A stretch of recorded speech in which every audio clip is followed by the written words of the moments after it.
Elle était appuyée contre l'encadrement de la porte, pieds nus sur le carrelage froid, dans ce vieux pull de laine qui pendait à ses épaules comme un vêtement qu'on oublie d'enlever quand le jour a été trop long et le vin trop doux.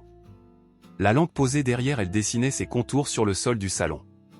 Ses yeux, brillants mais clairs, ne quittaient pas les miens, comme si elle devinait ce que je n'osais penser. Elle entr'ouvrit les lèvres, peut-être pour parler. Mais aucun mot ne vint. Je restais là, figé sur le seuil, ni vraiment dedans, ni tout à fait dehors.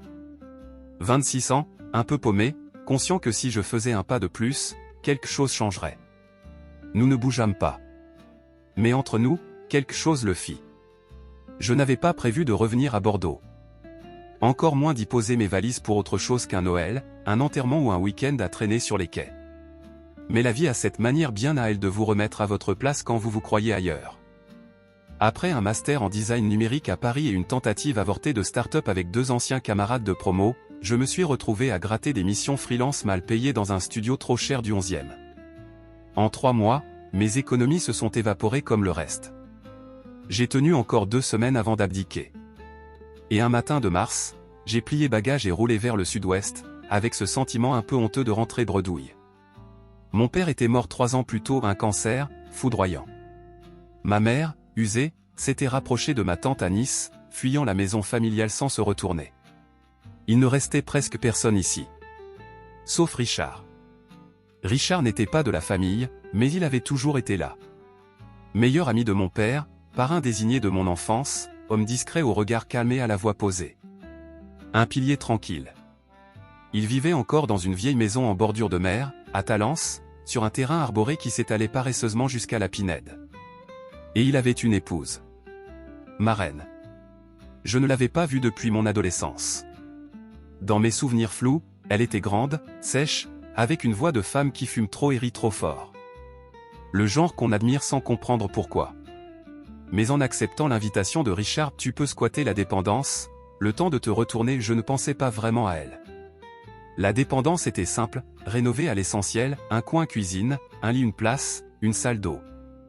Mais il y avait un charme discret, des rideaux propres, du bois blond, une odeur de savon. J'y emménageai un dimanche gris, les bottes humides de la pluie matinale, l'air chargé de sel et de mousse. Je la vis le premier soir. Elle traversait le jardin en robe de chambre, les bras croisés contre le froid, une tasse fumante entre les mains. Son visage n'avait pas changé. Ou plutôt, il s'était précisé. Une beauté brute, sans effort. Des cheveux ramenés en chignon souple, striés de mèches argentées, et ce port de tête qui disait « Je ne m'excuse de rien ». Elle leva les yeux. Me salua d'un simple bonsoir. Je répondis, un peu maladroitement, et elle disparut dans la maison principale. Cette semaine-là, nous échangeâmes peu. Elle travaillait depuis la véranda, casque sur les oreilles, devant un écran que j'évitais de trop regarder. Richard partait tôt le matin et rentrait souvent après 20h. Moi, j'enchaînais les candidatures et les silences, les balades solitaires jusqu'à la plage, les cafés tièdes et les doutes. Mais je la voyais. Chaque matin. Chaque soir. Une présence légère mais constante. Assise dans un fauteuil avec un plaid sur les genoux, accroupie pour couper des branches mortes, ou bien debout dans la cuisine, concentrée sur quelque chose de simple, une tisane, une confiture, un livre. Et chaque fois, ce regard. Ni curieux ni bienveillant. Juste là.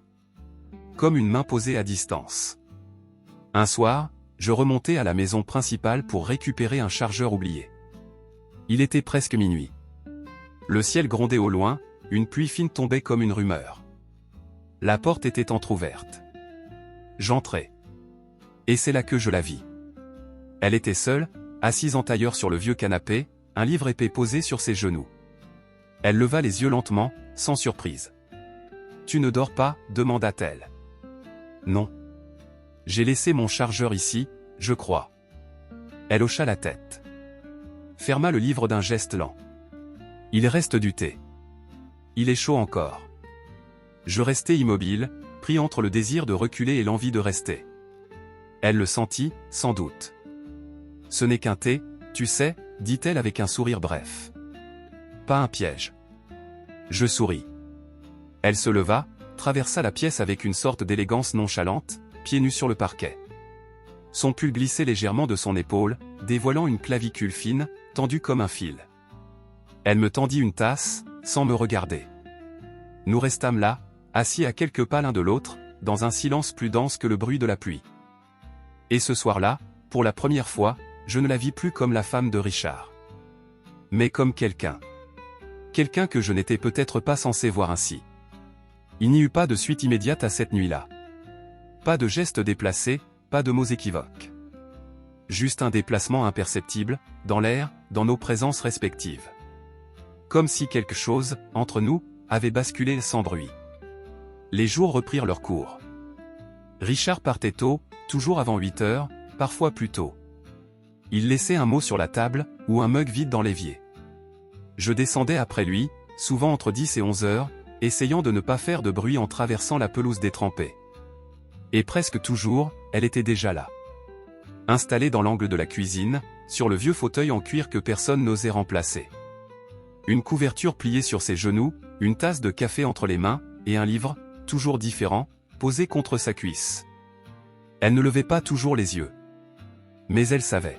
« Tu marches comme un adolescent en fuite », dit-elle un matin sans lever la tête. « Même quand tu entres. » Je souris, attrapant un bol dans le placard. Je ne voulais pas interrompre. Elle tourna une page, puis murmura. « Peut-être que j'ai besoin d'être interrompu, parfois. » Je restai là, immobile quelques secondes, dos tourné. Puis je me servis un café et m'assis. Pas trop près. Pas trop loin. Juste assez pour qu'on entende nos respirations. Ce matin-là, elle me resservit sans rien dire. Ce fut le début d'un rythme que personne ne nomma. Des rituels muets. Des gestes répétés sans promesse ni intention déclarée. Je notais qu'elle mettait 2 tranches de pain dans le grille-pain au lieu d'une. Elle remarquait que je finissais ses pots de confiture et en rachetais sans un mot. Un jour, elle laissa un livre sur la table de jardin, retourné face contre bois. Je le pris. Il m'attendait. Les conversations restaient rares. Mais le silence entre nous, il devenait chose vivante. Un mardi après-midi, il plut sans discontinuer. Un rideau d'eau douce, dense, comme si le ciel voulait laver quelque chose. J'étais resté enfermé dans la dépendance, relisant la même page d'un CV en boucle. Et puis, vers 16 heures, le courant sauta. J'attendis un peu. Puis pris une serviette, passai une veste, et courus jusqu'à la maison principale. Elle ouvrit avant que je n'aie frappé. « Tu viens » fit-elle simplement. Ses cheveux étaient mouillés, attachés à la va-vite. Elle portait un long gilet bleu, trop ample pour elle, et un legging noir qui tombait sur ses chevilles. Elle avait l'air d'une femme revenue d'un rêve. Ou d'un souvenir. Je la suivis sans un mot. La pièce était baignée de bougies. Des dizaines. Une au coin de la cheminée, 2 sur la table basse, d'autres posées dans des coupelles, dans des bocaux, comme des petites présences. Le feu crépitait doucement. Elle me tendit un bol. Soupe maison. Elle supporte bien les coupures de courant. Je m'installai sur le canapé, les jambes croisées. Elle vint s'asseoir de l'autre côté, jambes repliées, pieds nus sur le coussin. Nous mangeâmes sans rien dire, à la lueur du feu. Seuls nos souffles, la pluie et le bruit des cuillères brisaient le silence. Puis elle parla. À voix basse. Comme si elle murmurait à la pluie. Tu me rappelles quelqu'un que j'ai failli devenir. Je tournai la tête. Pardon ? Elle tenait son bol à 2 mains, regard perdu dans les flammes. J'ai vécu à Montréal, avant Richard. Je voulais écrire. De la poésie, des choses brèves, intimes. Et puis j'ai pris un autre chemin. Tu regrettes ? Elle soupira. Pas vraiment. Mais parfois, elle me revient. Cette version de moi. Celle qui croyait encore qu'on pouvait vivre autrement. Elle me parle plus fort, quand tu es là. Je ne savais pas quoi répondre. Alors je n'ai rien dit. Mais je sentais en moi une brèche, un effritement. Parce que ce qu'elle décrivait, je le vivais aussi. Cette sensation de ne pas être tout à fait celui qu'on avait prévu. Je restai là cette nuit-là. Pas par choix. Pas par confort. Parce que le courant ne revenait pas, et parce que le silence ne faisait plus peur. Elle me tendit une couverture. Je m'étendis sur le canapé. Elle éteignit les dernières bougies, une à une, puis disparut dans le couloir. Je crus qu'elle dormait déjà. Mais j'entendis ses pas légers. Nue. Elle entra à nouveau dans le salon, déposa une deuxième couverture sur moi. Et sa main se posa un instant sur mon épaule. Pas un geste. Un souffle. Puis le bruit de la porte de sa chambre. Et dans l'obscurité, je restais là, le cœur battant, sans comprendre pourquoi ce geste si simple me laissait éveillé si longtemps. Les jours suivants furent paisibles. Trop, peut-être. Comme si nous avions tous les deux décidé, sans nous consulter, de ne rien bouleverser. De laisser les choses reposer là où elles s'étaient déposées. Ma reine ne fit pas allusion à la nuit de la soupe. Ni au geste sur mon épaule. Et moi, je n'en demandais pas plus. Mais quelque chose, je le sentais, avait changé dans l'atmosphère. Pas dans les faits. Tout restait mesuré, quotidien, presque banal. Mais il y avait une densité nouvelle, un fil tendu entre nous invisible, mais palpable. Les matinées reprirent leur cadence discrète. Je descendais après 9 heures, parfois plus tard. Elle était là, toujours, dans la lumière douce de la cuisine, les pieds nus repliés sous elle, une tasse entre les mains. Un matin, en entrant, encore essoufflée de mon footing, elle leva les yeux sur moi plus lentement que d'habitude. « Nouveau parcours ?» demanda-t-elle, la voix un peu rauque. Je hochai la tête en m'essuyant le cou avec la manche de mon sweat. J'avais besoin de changer d'air. Elle acquiesça, baissant les yeux vers sa tasse, mais je sentis que ses yeux restaient accrochés à moi. Juste assez longtemps. Juste assez fort. Ce jour-là, Richard appela pour dire qu'il dînerait en ville. Un client, un rendez-vous, une fin de journée tardive. Rien de neuf. Vers 19 heures, alors que j'étais encore dans la dépendance à faire semblant de relire un mail, je reçus un message. J'ai fait trop de gratin. Viens manger. C'était bref. Neutre, en apparence. Je dis à haute voix, ce n'est que du gratin, en me levant. Mais dès que j'ouvris la porte de la maison principale, je compris que je me mentais. La lumière était tamisée, presque dorée. Un disque tournait doucement sur la platine, un vieux jazz instrumental, moelleux et enveloppant. 2 assiettes posées côte à côte. Pas de nappe, pas de mise en scène. Mais une intention claire. Subtile. Elle portait une robe pull bleu nuit. Les manches longues couvraient ses bras, son cou était dégagé. Ses cheveux attachés à la va-vite laissaient quelques mèches retomber sur sa nuque. Elle ne bougea pas quand je passai le seuil. « Fais pas cette tête », dit-elle avec un sourire bref. « C'est juste un gratin de courgettes. »« Je n'en doute pas », répondis-je. Nous mangeâmes lentement. On parla peu. Pas de confidence, rien d'exceptionnel. Mais chaque silence semblait chargé. Pas lourd. Dense. À un moment, elle tendit le bras vers le sel. Sa main frôla la mienne. Elle ne recula pas. Ne s'excusa pas. Elle me regarda simplement. Longuement. Et c'est ce regard-là qui me fit perdre l'équilibre. Après le dîner, elle se leva pour débarrasser. Je proposai de l'aider. Non, reste, dit-elle. Je gère. Je restai debout, adossé au chambranle de la cuisine. Je la regardais faire. L'eau coula. Elle rinçait chaque assiette lentement, ses manches retroussées, ses avant-bras pâles. Tout en elle respirait l'attention calme. Pas la séduction. La présence. Et soudain, c'était trop. Ma reine. Elle ne se retourna pas. Oui. Je restai muet. Elle coupa l'eau. Reposa une assiette. Le silence dura. Puis, sans se retourner. Si tu t'apprêtes à dire quelque chose, dis-le doucement. Je ne bougeai pas. J'aime être ici, murmurai-je. J'aime être avec toi. Cette fois, elle se retourna. Lentement. Son visage était calme. Insondable. Je sais. Un temps. Je ne cherche pas à dépasser la limite, ajoutai-je. Elle pencha légèrement la tête. Ses yeux semblaient chercher un appui. Noah, on y est déjà, à la limite. Elle fit un pas vers moi. Ses mains restèrent le long de son corps. Ses yeux me détaillèrent, patiemment. Avec une tendresse presque douloureuse. Sa main se leva, effleura l'air, comme si elle allait toucher mon visage. Mais elle s'arrêta à quelques centimètres. Puis retomba. Je vais me coucher, dit-elle. Je hochai la tête. Moi aussi. J'ouvris la porte. Passai le seuil. Mais avant que je ne referme, elle dit doucement. Noah? Je me retournai.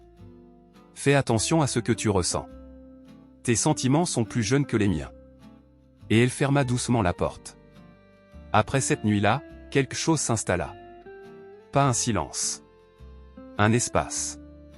Une attente. Je ne fis pas d'effort pour croiser son regard, et elle n'en fit pas non plus pour provoquer le mien. Mais entre les murs de cette maison, chaque rencontre, aussi brève soit-elle, semblait résonner davantage. Je restais davantage dans la dépendance. Je préparais mon café là, répondais à mes mails là, lisais enroulé dans une couverture qui sentait encore le cèdre et l'ombre. Mais je savais. Je savais exactement quand elle traversait le jardin, quand elle ouvrait les volets de la véranda, quand elle entrait dans la cuisine. Je la voyais, parfois, par la fenêtre. Elle coupait des herbes sur le petit muret, arrosait les pots de menthe et de sauge en robe de chambre, les cheveux noués à la va-vite. Une femme dans son monde. Une femme que je regardais avec le sentiment interdit d'en faire partie sans y être invité. Mais elle me voyait aussi. Nos regards se croisaient. À travers les vitres. Sur le seuil. Un battement d'yeux. Pas plus. Mais assez pour faire trembler l'instant. Un soir, Richard m'invita à dîner. Il avait préparé des blancs de poulet grillés sur la plancha, ouvert une bouteille de rouge. Il parlait fort, riait un peu trop, comme ces hommes consents en surcompensation. Il racontait des anecdotes déjà entendues, riait seul de ses souvenirs de jeunesse. Ma reine, assise en face de moi, mangeait lentement. Elle souriait au moment nécessaire. Elle hocha la tête là où il fallait. Mais sous la table, son pied nu frôla ma cheville. Un instant. Pas une erreur. Un choix. Elle ne me regarda pas.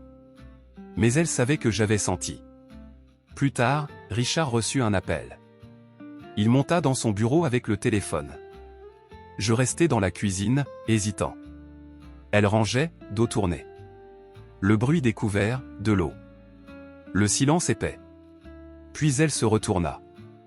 Viens. Elle ne cria pas. Elle n'insista pas. Elle dit cela comme on dit, il pleut, ou, il est tard. Je la suivis. Elle ne me mena pas dans sa chambre. Elle sortit sur la terrasse, celle qui donnait sur l'océan, à l'arrière. Le ciel était clair, la lune blanche, le monde entier semblait suspendu. Elle s'assit sur un des vieux fauteuils en bois, plaça une couverture sur ses genoux. Je m'assis à côté. Nous ne parlâmes pas tout de suite. Le silence était dense, pas gênant. Plein. Puis, tout doucement, elle dit. J'avais 27 ans. Et je suis tombée amoureuse de quelqu'un que je ne pouvais pas avoir. Je ne bougeais pas. Je sentais la mer, loin. Le bois froid sous mes doigts. Il était marié. Pas mauvais. Juste, ailleurs. Il ne s'est rien passé. Mais ça m'a changé. J'ai appris à faire attention. À garder les distances. J'ai promis de ne plus brouiller les lignes. Elle marqua un silence. Et maintenant ? Maintenant, je suis fatiguée d'être prudente. Elle tourna la tête vers moi. La lumière lunaire dessinait son profil avec une douceur irréelle. Sa voix était calme. Est-ce que tu comprends ce que c'est, vraiment, ce qu'il y a entre nous ? Je crois, oui. Non. Pas je crois. Je veux savoir. Parce que je n'ai pas le luxe d'un fantasme. Je ne veux pas être une parenthèse. Ni une expérience. Je pris une inspiration. Ce n'est pas une phase. Ce n'est pas un jeu. C'est juste, vrai. Elle me regarda longtemps. Puis elle fit quelque chose de simple. De bouleversant. Elle prit ma main. Pas pour me guider. Pas pour me retenir. Juste pour me dire qu'elle y était. Qu'elle m'avait entendu. Son pouce passa sur mes phalanges, une fois. Puis resta là. Nous restâmes ainsi un long moment. Pas d'embrassade. Pas de mots d'amour. Juste la certitude d'un lien. Quand nous nous levâmes, elle me raccompagna jusqu'à la porte de la dépendance. Elle posa une main sur mon torse, brièvement. Son regard était calme, mais fragile. Je croyais qu'en vieillissant, on devenait plus forte. Mais toi, tu me fais sentir chaque chose. Je voulus l'embrasser. Mais je ne le fis pas. Je dis simplement. Moi aussi. Et je rentrai. Et dans l'obscurité, cette nuit-là, je compris que l'intensité d'un amour peut exister même dans l'absence de tout geste. Je ne la vis pas le lendemain. Ni celui d'après. Pas de message. Pas de café partagé. Pas même un regard à travers la fenêtre. Et pourtant, je sentais sa présence partout. Dans les plis du linge, dans l'odeur du savon sur la poignée de porte, dans le silence même de la maison principale. Je restais à distance. Non pas par choix, mais par respect. Elle avait ouvert un espace entre nous et elle seule pouvait décider d'y revenir. Mais elle revint. Le troisième jour, en fin d'après-midi, alors que la lumière d'or baignait le jardin, je sortis chercher le courrier. Rien de notable. Une publicité, une facture. Mais en relevant les yeux, je la vis. Elle était là, sur le perron. Un mug entre les mains. Enveloppée dans un gilet trop grand. Elle ne bougea pas. Ne sourit pas. Elle m'attendait. Je traversai lentement le jardin. Elle ne recula pas. Lorsqu'elle ouvrit la porte, l'air tiède de la maison m'enveloppa. Rien n'avait changé, et pourtant tout semblait différent. Elle me tendit une tasse. Thé noir, citron. Comme d'habitude. Nous nous assîmes à la table. En silence. Puis elle parla. D'un ton calme. Posé. Richard et moi, cela fait plus d'1 an que nous n'avons plus rien partagé. Ni tendresse, ni colère, ni peau. Rien. Je ne répondis pas. Ce n'était pas une confession. C'était un socle. Une vérité dont elle ne voulait pas faire une arme. Je ne te dis pas ça pour me justifier, dit-elle. Je te le dis parce que tu mérites de savoir sur quoi tu poses les pieds. Je hochai la tête. Merci. Elle posa sa tasse. Tourna doucement la céramique entre ses doigts. Je ne sais pas ce que je veux, avoua-t-elle. Je sais juste que je ne veux plus faire semblant. Ni avec lui. Ni avec toi. Je soufflai. Un soulagement, presque. Alors arrêtons de faire semblant. Elle leva les yeux vers moi. Et dans ce regard, pour la première fois, il y avait de la peur. Pas celle de l'autre. Celle de se perdre. Je tendis la main. Elle la prit. Cette fois sans hésiter. Puis elle se leva. Je crus qu'elle allait partir. Mais elle attrapa une télécommande, alluma l'écran, et chercha un vieux film français. Des années 60, noir et blanc. Des rues humides, des visages qui parlent peu, qui regardent beaucoup. Elle s'installa à côté de moi sur le canapé. Son épaule toucha la mienne. Nous ne parlâmes plus. Lorsque le film se termina, elle posa sa tête contre mon épaule. Je sentis son souffle, lent, régulier. Puis sa main chercha la mienne sous le plaid. Nous restâmes là, main contre main. Cœur contre cœur. Aucun mot. C'était plus intime que tout ce que j'avais connu. Et quand elle se redressa enfin, les yeux embués de fatigue, elle me regarda. Reste, dit-elle. Toute la nuit? Pas pour ça, précisa-t-elle. Pas pour le corps. Juste, reste. Je restai. Elle éteignit la lumière. Se blottit contre moi, la tête sur mon torse. Nos souffles s'accordèrent. Et dans cette nuit silencieuse, il n'y eut ni geste de trop, ni frisson interdit. Seulement 2 solitudes qui avaient cessé de se contourner. La nuit que nous avons passée côte à côte, sans un mot, sans un geste au-delà des paumes liées, fut l'une des plus longues de ma vie. Longue non par ennui, mais par la densité de ce qui ne s'était pas dit. Une nuit habitée. À l'aube, elle s'était levée sans bruit. J'avais senti la chaleur quitter mes côtes, l'espace se remplir d'air froid. Elle n'avait pas allumé la lumière. Juste posé une couverture sur mes épaules, puis s'était éclipsée dans le couloir. Je restais là. Les yeux ouverts. Le corps figé. Je sus alors que nous étions arrivés au bord de quelque chose. Les jours suivants furent d'une douceur étrange. On ne parlait plus de prudence. On ne parlait pas non plus d'avenir. On vivait. Ensemble. Silencieusement. Elle continuait de me tendre ma tasse au bon moment. Je continuais d'ouvrir les fenêtres avant qu'elle n'entre. Et chaque soir, elle posait un livre différent sur la table du salon, sans commentaire. Je les lisais tous. Puis un soir, sur la terrasse, alors que le vent venait de l'océan, elle se pencha vers moi. Et elle m'embrassa. Ce n'était pas brusque. Ni calculé. C'était le genre de baiser qu'on donne quand on n'a plus de questions. Quand il ne reste que l'évidence. Ses lèvres étaient chaudes, mais calmes. Goûtait le thé à la menthe et la peur mêlée à la tendresse. Elle se retira lentement. Laissa son front contre le mien. Je n'aurais pas dû, murmura-t-elle. Tu en avais envie. Elle ferma les yeux. Une ride discrète plissa le coin de sa bouche. Et ce n'est pas toujours suffisant. Je pris sa main. Doucement. Comme on tient un secret. Mais c'est honnête. Elle ne répondit pas. Mais dans le silence qui suivit, rien ne fut à corriger. Plus tard dans la soirée, alors que le film se terminait, elle souffla. Je ne sais pas où cela va. Je ne sais même pas si cela peut aller quelque part. Ça n'a pas besoin d'aller quelque part. Pas maintenant. Mais un jour, ça devra. Elle avait raison. Et nous le savions tous les deux. Une semaine plus tard, un appel changea les choses. L'agence de communication que j'avais relancée presque par automatisme m'offrait un poste à Nantes. CDI, début de carrière, premier vrai contrat. Je le lui annonçai sur la terrasse, dans la lumière pâle du matin. Elle écouta sans rien dire. Puis elle sourit. Un sourire qui tremblait au bord du menton. Félicitations. Tu ne me demandes pas si je vais rester ? Elle baissa les yeux.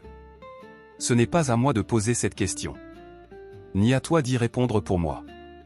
Elle avait cette noblesse-là, celle de ne pas retenir. Je partis 2 semaines plus tard. La veille de mon départ, elle frappa à la porte de la dépendance. Elle tenait un livre. Un vieil exemplaire des poèmes de René Char. Elle me l'avait entendu mentionner un soir. Elle l'ouvrit. Une feuille de papier pliée y était glissée. Je l'ouvris après son départ. Elle avait écrit simplement. Ce que nous avons créé ici ne s'efface pas avec les adieux. Il continue. En dedans. Le lendemain matin, elle ne vint pas me dire au revoir. Je déposai les clés dans la boîte aux lettres. Je passai une dernière fois par le jardin. Et au moment où je montais dans la voiture, je levai les yeux vers la fenêtre de la cuisine. Elle était là. Debout. Immobile. Elle leva la main. Pas un geste d'appel. Un adieu. Silencieux. Solide. Je roulais. Je ne me retournais pas. Certaines histoires ne sont pas faites pour durer. Elles sont faites pour révéler. Pour rappeler ce qu'est le vrai. Le nu. Le fragile. Et parfois, c'est plus que suffisant.